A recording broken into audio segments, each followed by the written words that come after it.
नमस्कार, DNP India में आपका स्वागत। मैं हूं आपके साथ राहुल चौधरी। तो जैसा कि आप सभी जानते ही हैं कि चुनाव तो खत्म हो चुका है, सरकार नई बन चुकी है, मोदी 3.0 का आगाज हो चुका है। लेकिन चुनाव के बाद बीजेपी और आरएसएस के बीच के जो तल्खियां हैं अब वो सामने आ रही हैं।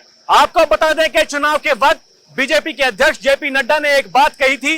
जब वो एएनआई को इंटरव्यू दे रहे थे तो उन्होंने कहा था कि बीजेपी अब अपने आप में इतनी सक्षम पार्टी बन चुकी है कि उसको आरएसएस की जरूरत नहीं है। चुनाव के खत्म होने के बाद संघ के प्रमुख मोहन भागवत ने कहा कि आप सरकार चलाइए, सरकार चलानी चाहिए, जनता का कल्याण करना चाहिए, लेकिन खुद में अहंकार नहीं होना चाहिए। उन्होंने मणिपुर का भी नाम लिया। उन्होंने कहा कि 1.5 साल से मणिपुर जल रहा है, लेकिन उस पर मैं बोलने वाला कोई नहीं है, उस पर संज्ञान लेना चाहिए। उसके बाद अब हाल ही में संघ के बड़े नेता इंद्रेश कुमार का बयान आया है और उन्होंने कहा कि देखिए, खुद पर अहंकार नहीं करना चाहिए। जो लोग अहंकारी होते हैं उनको भगवान भी उनकी तमन्ना पूरी नहीं होने देते हैं। जो लोग 400 पार का नारा लगा रहे थे, उनकी सरकार तो बनी, सबसे बड़ी पार्टी तो बीजेपी बन गई, लेकिन बीजेपी अपने दम पर पूर्ण बहुमत की सरकार नहीं बना सकी। तो उनका इशारा डायरेक्ट बीजेपी पार्टी आला कमान की तरफ था। अब ये बीजेपी और संघ के बीच में जो खींचाखाची चल रही है, क्या ये आगामी चुनाव पर भी असर डालेगी? और इस चुनाव में जो बीजेपी को नुकसान हुआ तो क्या वो बीजेपी और आरएसएस के बीच में चल रहे विवाद के कारण हुआ? अब ये बड़ा सवाल बनकर उभरा है। आज इसी पर बात करने के लिए मैं यहाँ पर दिल्ली में स्थानीय लोगों के पास में यहाँ पर आया हूँ। इनसे बात करेंगे और जानेंगे कि ये इसके बारे में क्या सोचते हैं। क्या वाकई इस चुनाव में संघ और बीजेपी के बीच की जो तल्खियां थी उसी के कारण बीजेपी को उतना नुकसान हुआ, या फिर वो कुछ और सोचते हैं? जी, आपका नाम क्या भाई साहब? मेरा नाम मोहम्मद शारिफ खान है। आप मुझे बताइए कि किस तरह से देखते हैं आप। देखिए, चुनाव तो खत्म हो गया, मोदी सरकार एक बार फिर से बन गई, लेकिन ये सहयोगियों की सरकार है और चुनाव खत्म होने के बाद में अब जब संघ और बीजेपी के जो रिश्तों में ये खटास जो पैदा हो रही है वो खुल के सामने आ रही है। आप किस तरह से देखते हैं? देखना क्या है, अपना देखा, सबका अपना अपना पॉइंट ऑफ व्यू है, अपने रख सकते हैं। ये सरकार है, हम इसमें क्या कुछ कर सकते हैं? जो हमारी सरकार कर रही है ठीक काम कर रही है अपने सारे, और क्या करना है इसमें? आपके हिसाब से मतलब सरकार ठीक काम कर रही है? हाँ, सही काम कर रही है। जो बीजेपी आई अच्छा है, उसने अच्छे अपना मत दिया है, अपना सहयोग दिया है, पहले अच्छे काम करे हैं तभी तो वो जीती है। तो ये जो देखिए, पूर्ण बहुमत की सरकार नहीं आई इस बार और 240 सीटें बीजेपी की आई हैं। आप मुझे बताइए कि संघ जिस तरह से बीजेपी के साथ काम करता है, क्या इस बार काम नहीं हुआ? अब जो तल्खियां हैं बीच की वो दोनों की सामने आ रही हैं। ठीक है, इसमें अपना मैं कोई अपना राय नहीं दूंगा। कैसी इसमें हमारे भाई देंगे, नहीं कह सकते, कुछ ऐसा कह रहे हैं। जी भाई साहब, आप आइए, आपका क्या नाम है, आप मुझे बताएं। मेरा नाम भूपेंद्र शर्मा है जी। तो शर्मा जी बताइए, ये जो बीजेपी और संघ के बीच की जो तल्खियां सामने आ रही हैं, पहले मोहन भागवत का कहना कि अहंकार नहीं होना चाहिए, आप सरकार चलाइए, जनता का कल्याण कीजिए, लेकिन अहंकार मत कीजिए। अब इंद्रेश कुमार जो संघ के बड़े नेता हैं, उन्होंने ये बात कही है कि देखिए, अहंकारी जो होते हैं तो भगवान भी उनको उस चीज की सजा देते हैं। आपको क्या लगता है? देखिए सर, इसमें मेन चीज़ क्या है, अहंकार तो गवर्नमेंट के अंदर आ गया है और अहंकार अब जो विपक्ष मजबूत हुआ है उससे बहुत बड़ा फर्क पड़ेगा। अब जो फील्ड पे काम होगा वो फील्ड पे अब काम दिखाई देगा और विपक्ष का मजबूत होना बहुत जरूरी है। तो मतलब जो तल्खियां चल रही हैं बीजेपी आरएसएस की, क्या आपको लगता है कि आगे चल करके मतलब दोनों में सहमति बन सकती है, या फिर ये चलता ही रहेगा ऐसे ही? क्या बीजेपी वाकई में सक्षम पार्टी बन गई है? सहमति बनेगी 100%। आरएसएस के बगैर बीजेपी का कुछ नहीं होने वाला इस देश में, मैं आपको स्पष्ट बात बताऊं। यानी कि कहीं ना कहीं दोनों को ही एक दूसरे की जरूरत है। बिल्कुल है जी, बिल्कुल। विपक्ष के नेता कह रहे हैं, ये देखिए, ये मतलब बात कुछ हुई नहीं और अपने तर्क उन्होंने देने शुरू कर दिए, संजय राउत कह रहे हैं। तो आप बताइए, क्यों नहीं आप उनका साथ छोड़ देते हैं? ये लगता है आपको को?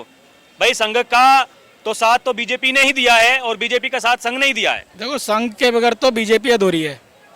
दूसरी चीज ये है, मेन चीज जो सीट ऊपर नीचे हुई है बीजेपी की, कारण ये है फील्ड पे काम नहीं हुआ है। ग्रामीण क्षेत्र में, खास तौर पे ग्रामीण क्षेत्र में कोई भी कैंडिडेट ग्रामीण क्षेत्र में आया नहीं है एक बार चुनाव जीतने के बाद।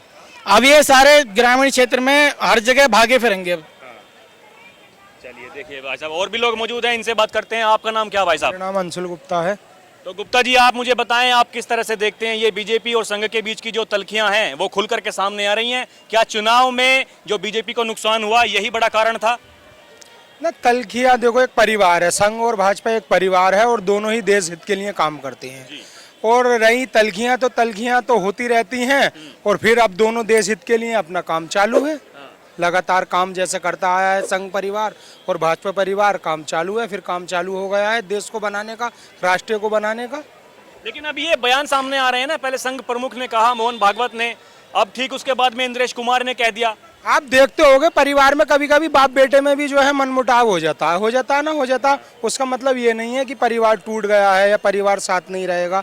परिवार फिर एकजुट है और परिवार आगे बढ़ेगा। यानी कि बीच के जो ये मनमुटाव है, राष्ट्र निर्माण होगा। हाँ, 2047 तक जैसे हमें विकसित भारत का जो सपना है वो दोनों परिवार मिलकर उसको पूरा करेंगे। देखिए ये कह रहे हैं कि दोनों परिवार मिलके जो है सपना विकसित भारत का वो पूरा करेंगे। कुछ और लोग आ जाते हैं, इनसे बात करते हैं। जी अंकल, आपका नाम क्या?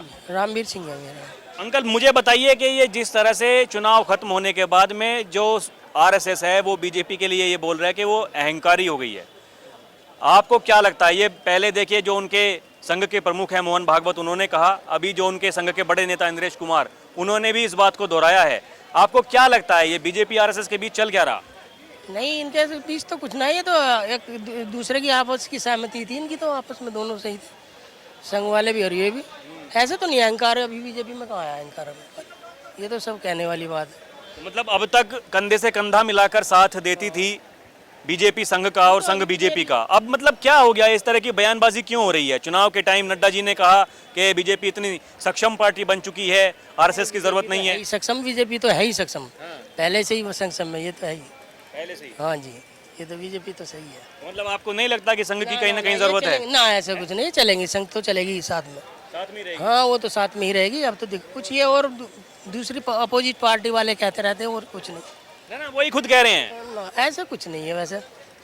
चलो, हमने वैसे अभी इतना देखा नहीं, पर ये फिर भी यानी कि उम्मीदें हैं कि सब कुछ ठीक हो जाएगा। सब ठीक हो जाएगा। जी भाई साहब, क्या नाम है आपका? दिलीप श्रीवास्तव।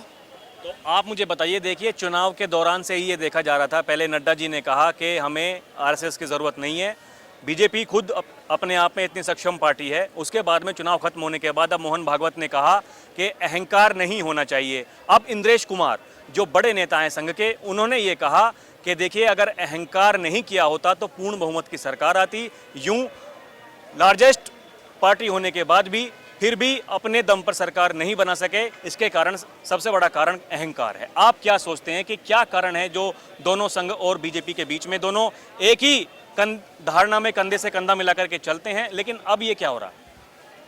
जैसे अहंकार तो हमेशा हानिकारक होता है, और अगर भारतीय जनता पार्टी को कहीं पास पब्लिक को लग रहा है कि अहंकार है तो निश्चित तौर पे उनका अहंकार उतरना चाहिए। अहंकार किसी का भी रहना नहीं चाहिए। इस विषय में अगर संघ की प्रतिक्रिया, थोड़ा सा दूर रखेंगे भाई साहब, थोड़ा सा दूर।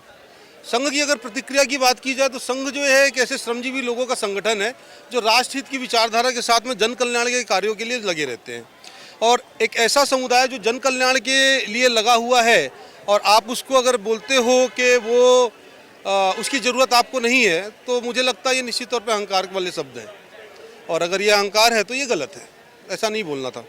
तो आगे लगता है कि मतलब जो मनमुटाव हैं दोनों के, वो क्या दूर हो सकते हैं? पार्टी वाइज बात की जाए तो संघ हमेशा अपने उद्देश्यों पे चलता है, जिसका उद्देश्य सिर्फ राष्ट्रहित है। संघ का इसके अलावा कोई दूसरा उद्देश्य आज तक मुझे तो समझ में नहीं आया। राष्ट्र उद्देश्य और जन कल्याण की भावना लेकर ही संघ हमेशा कार्य करता है, और बीजेपी भी अपने आप को राष्ट्रवादी पार्टी घोषित करती है, बोलती है, डिक्लेयर करती है। ठीक है, तो निश्चित तौर पे जब दोनों का उद्देश्य एक है तो आगे चल के कहीं ना कहीं जो मनमुटाव है वो कम होगा। यानी कि उम्मीदें की जा सकती हैं कि सब कुछ ठीक होगा। चलिए जी अंकल, आपका नाम क्या? दिलीप कुमार मिश्रा। आप किस तरह से सोचते हैं, देखिए जो संघ और बीजेपी के बीच में ये जो मनमुटाव चल रहा है, क्या लगता है आपको, क्या ये दूर हो जाएगा या फिर ये ऐसे ही चलता रहेगा और भविष्य में ये दोनों एक ही है, एक पूरक है, चाहे वो बीजेपी हो चाहे वो संघ हो। दोनों का मनमुटाव कहाँ से है? ये तो मीडिया वाला ये मनमुटाव हमको लग रहा है जोड़ रहा है। आज मोहन भागवत सबसे पहले जोगी के गढ़ में जा कर के, और जोगी के माने विचारों पर चलने वाला, कहाँ से अलग हो गया बीजेपी और संघ? बीजेपी हिंदूवादी से लेकर के संघवादी से लेकर के विचारवादी से लेकर के जनवादी तक है, तो वही चीज़ संघ है। तो संघ और बीजेपी में अलग भावना से सोच ही नहीं होना चाहिए। जो सोच है वो अहंकार, जो आप कह रहे हो अहंकार है, ये गलत बात है। ये हमारी और आपकी सोच है, अहंकार कहाँ से होगी? जनमत है, जनमत में हम किसको कहेंगे जी ये? नहीं, ऐसा हम नहीं कह रहे ना, ये तो खुद जो संघ के प्रमुख हैं मोहन भागवत, उन्होंने कहा। उसके बाद में इंद्रेश कुमार जो संघ के बड़े नेता हैं, उन्होंने कहा। अरे सही बात है, किसी भी पार्टी को कहने का अधिकार संघ के पास है। संघ वो शक्ति है। संघ के बिना कोई भी पार्टी, जो भी पार्टी अपने आप को कहता है कि हम नहीं हैं, हम वो हैं, तो संघ के बिना चल ही नहीं सकता। इंडिया में खास करके भारत देश में जो कहते हैं अपने आप को हम हिंदूवादी हैं कि चाहे राष्ट्रवादी हैं, बिना संघ के चल ही नहीं सकता है। जो भी है और मनमुटाव हो ही जाएगा। अब तो 2024 में अभी सरकार बनी ही है, मोहन भागवत लगे हुए हैं, दोनों का एक पूरक हो, समन्वय हो, भारत अच्छी तरह से राजनीति करे और अच्छी तरह से चले, शांति और समृद्धि की ओर बढ़े। मोदी जी भी यही कह रहे हैं कि शांति और समृद्धि की ओर बढ़ें। यानी कि यही दोनों की कामना है, दोनों साथ में कंधे से कंधा मिलाकर आगे भी चलते रहेंगे। बिल्कुल सही बात है। उम्मीद है आपको जो मनमुटाव है वो दूर हो जाएगा। बिल्कुल दूर होगा, क्यों नहीं दूर होगा? हमारा विदेशों का मनमुटाव दूर करता, हम अपने देश में मनमुटाव दूर नहीं कर पाएंगे क्या? हमारी वो ताकत है, हमारी वो पौराणिक ताकत है, ऐतिहासिक ताकत है, विचारधारा। हम एक आध्यात्मिक विचारधारा के लोग हैं, हम लोग कट्टरपंथी आदमी नहीं। हाँ चाचा, आपका नाम क्या? मेरा नाम है घनश्याम राय। आप क्या सोचते हैं, बताइए। ये जो आरएसएस और बीजेपी आमने सामने आ गए हैं, मोहन भागवत जी कह रहे हैं कि अहंकार हो गया बीजेपी को। मोहन भागवत का ना थोड़ा ये जो फ्यूज है ना, थोड़ा ढीला हो गया है। बुढ़ा हो गए हैं, अब सोच नहीं पा रहे हैं। और ये तो फिजूल की बात कर रहे हैं कि हमारा साथ नहीं मिला तो मोदी हार गए। इतने बड़े बड़े महारथी थे इस चुनाव में इकट्ठे हुए थे ना। राहुल गांधी जी क्या क्या लेकर आ रहे हैं, सुनिए। पहली बात, हम किसानों की हर मांगे मान लेंगे तुरंत। उनको 6,000 रुपया पेंशन देंगे महीना। हर औरत को 1,500 देंगे। एक घर 1 लाख रुपए दे रहे थे साल के, खटाखट। अरे वो भी हम बता रहे थे। एक घर में एक नारी को हम साल में 1 लाख देंगे और सबको 1,500 देंगे। किसानों की हर सब मांगे मान लेते हैं। मोदी ने क्यों नहीं माना? यह असंभव चीज़ है। हम सत्ता के लिए लाख झूठ बोल सकते हैं कि कर नहीं पाएंगे। जैसे आज हमारे दिल्ली में औरतें मांग रही कितना, 1,000 रुपया। अब आप बताइए हमको, अगर दिल्ली में 50 लाख हैं औरतें हैं तो कितना पैसा आ रहा है पर मंथ? रात वो करिए, कैलकुलेट करिए। 5 खरब रुपये कितना आ रहा है? 5 खरब रुपये आ रहा है। ये पैसा केजरीवाल लाएंगे कहाँ से भाई?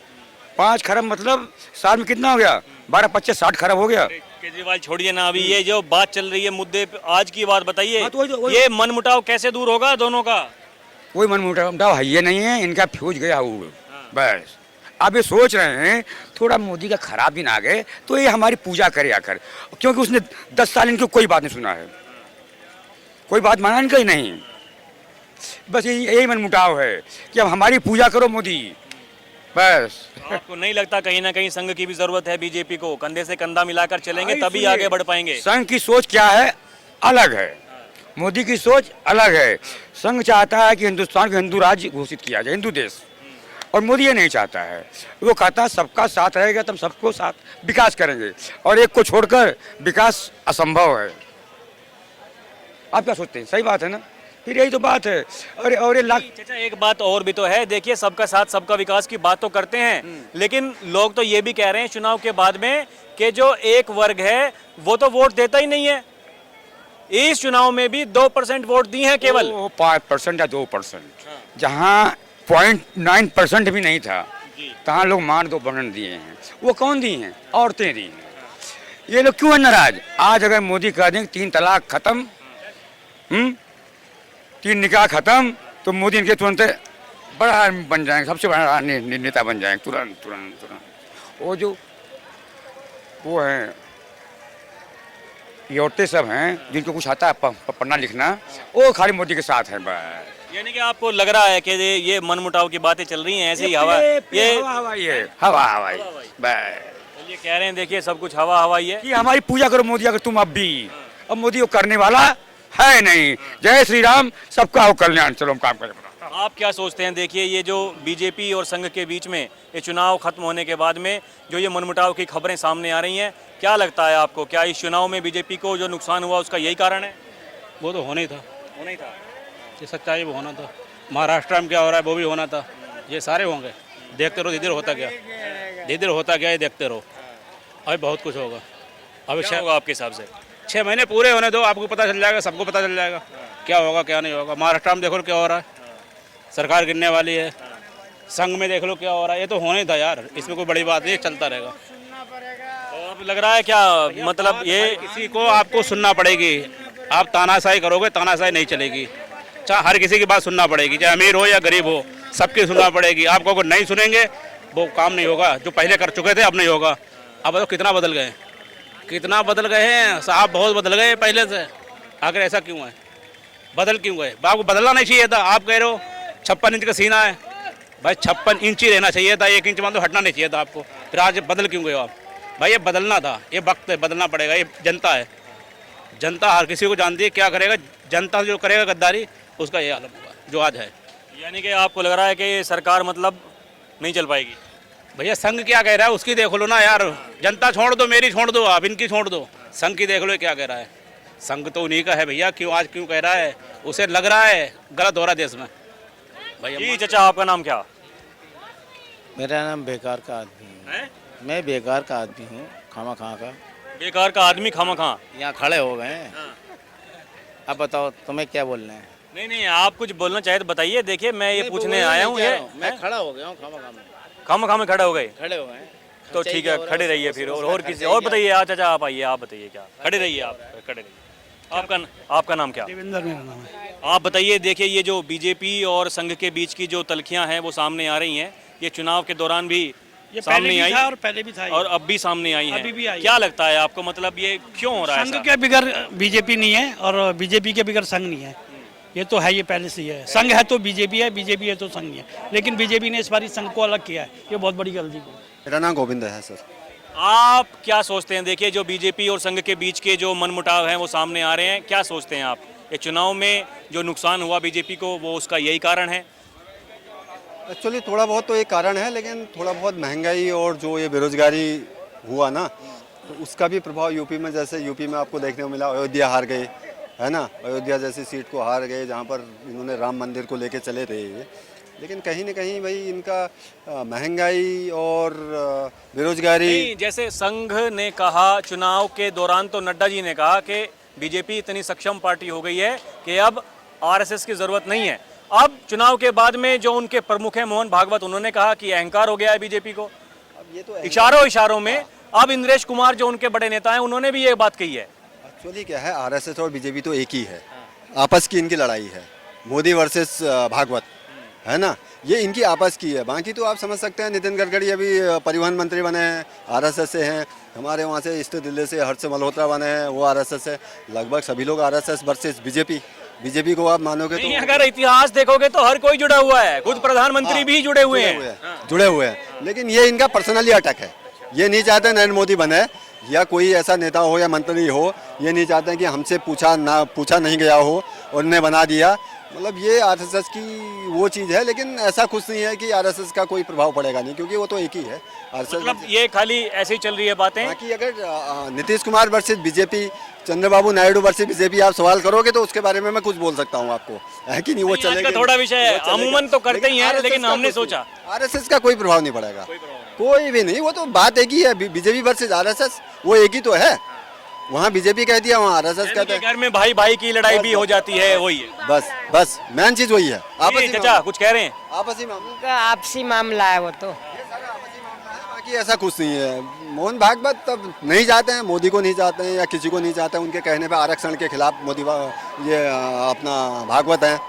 मोदी जो है आरक्षण के फेवर में है, क्योंकि आरक्षण भाई ये तो वोट बैंकिंग की राजनीति है ना। आरक्षण अभी खत्म कर देंगे तो साला कई जगहों में विधानसभा के चुनाव होने हैं, दिल्ली में विधानसभा का होना है, हरियाणा में विधानसभा का चुनाव होना है, वही चीज़ है। इसलिए मोहन भागवत चाहता है कि आरक्षण के खिलाफ वो शुरू से ही है। वो चाहते हैं कि नरेंद्र मोदी आए, बीजेपी में सरकार आए और आरक्षण खत्म कराए, लेकिन वो चीज़ नहीं हो सकता, वो पॉसिबल है ही नहीं। क्योंकि जिस देश में वोट बैंकिंग की राजनीति है, आप देख ही रहे हो, वहाँ पर ये सब चीज़ नहीं हो सकता है। ये कुछ से नहीं है, ये इनका आपस ही है, बस एक दूसरे से नाराज़ हैं। बाकी वो पार्टी से कोई भी नाराज़ नहीं है, ना आरएसएस वाले बीजेपी से नाराज़ हैं, ना बीजेपी वाले आरएसएस। वही लोग तो हैं, वही लोग तो हैं। अब नितिन गडकरी को देख लो, सच्चे मतलब आरएसएस के भक्त हैं। फिर हर्ष मल्होत्रा को देख लो, कई लोग ऐसे, कई एग्जाम्पल ऐसे हैं जो मंत्री बने हुए हैं, जिनको टिकट मिला हुआ है, जिनको यूपी से टिकट मिला है, जिनको गुजरात से टिकट मिला है, जिनको नागपुर से टिकट मिला हुआ है, वो मोस्टली आरएसएस से ही जुड़े हुए हैं। इसमें कोई दिक्कत नहीं। Okay, thank you. तो देखा आपने, हमने यहाँ पर लोगों से बात की। लोगों का ये कहना है कि देखिए, बीजेपी और आरएसएस दोनों एक ही कड़ी हैं, दोनों एक दूसरे के बिना नहीं रह सकते हैं। जहां तक बात बीजेपी की है तो उन्हें आरएसएस की जरूरत है, और जहां तक आरएसएस की बात है तो उन्हें भी बीजेपी की जरूरत है। लेकिन कुछ लोगों का यह भी कहना है कि देखिए, अगर अहंकार किया जाता है तो वो चीजें सामने आती हैं। अब भविष्य में क्या होगा? क्या ये तल्खियां दोनों के बीच की ऐसे ही चलती रहेंगी, या फिर ये जो मनमुटाव है वो कम हो जाएगा? क्योंकि आगामी इसी साल में 3 राज्यों में विधानसभा चुनाव भी हैं। तो क्या बीजेपी आरएसएस को मनाने में कामयाब हो जाएगी, या फिर ये जो चल रहा है बयानबाजी, ये ऐसे ही चलती रहेगी? उसका करना होगा इंतजार। अभी के लिए इतना ही। आप देखते रहें डीएनपी इंडिया। कैमरा पर्सन प्रिया के साथ मैं राहुल चौधरी। नमस्कार।